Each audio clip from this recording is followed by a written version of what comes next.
서부 경남의 한 해를 돌아보는 기획보도 순서입니다. 이번 시간은 사천시 소식 살펴보겠습니다. 수많은 난관 끝에 우주항공청이 개청되면서 사천은 우주항공 수도로서 입지를 다지게 됐습니다. 복합도시 조성을 위한 작업도 지속됐습니다. 강진성 기자가 주요 뉴스를 정리했습니다.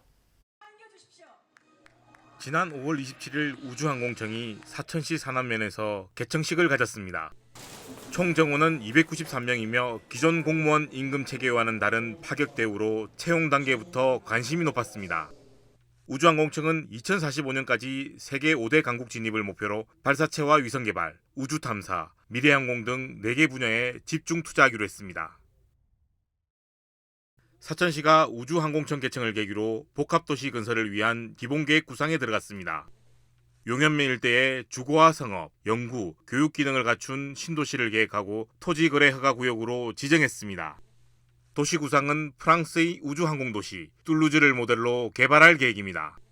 국회에 관련 특별법이 발의된 가운데 경남도는 특별법 조기 제정을 위한 범도민 서명운동에 돌입했습니다.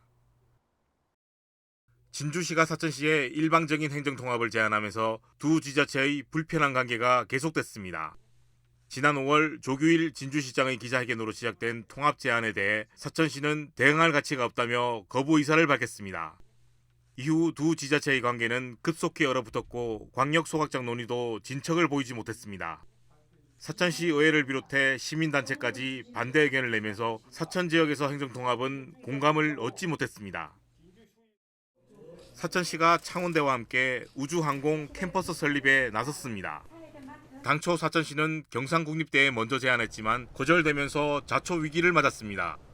하지만 창원대가 관심을 보이면서 후속 절차가 급물살을 탔습니다.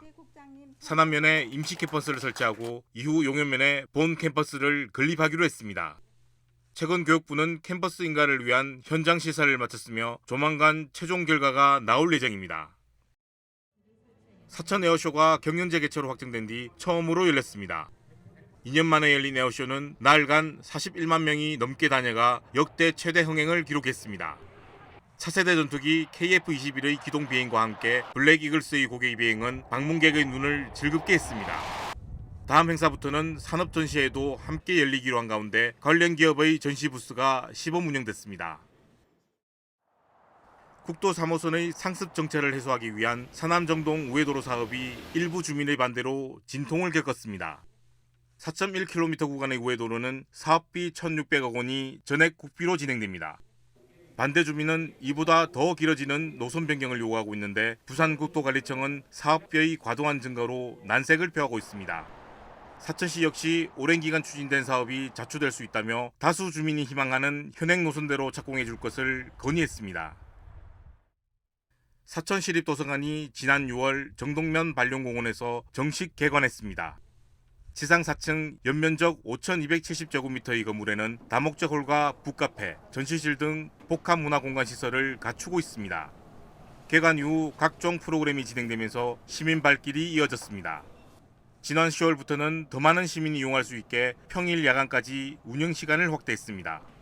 도서관은 개관 6개월 만에 누적 방문객 10만 명을 돌파하며 인기가 계속되고 있습니다. 삼천포 일대에 설치된 죽방염이 해양수산부로부터 국가중요어업유산 제16호로 지정됐습니다. 500년이 넘는 역사를 지닌 삼천포 죽방염은 현재 실황과 마도, 늑도, 신수도 등에 21개가 설치돼 있습니다. 중요어업유산 지정으로 내년부터 3년간 죽방염 보존을 위한 사업이 추진됩니다. SCS 강진성입니다.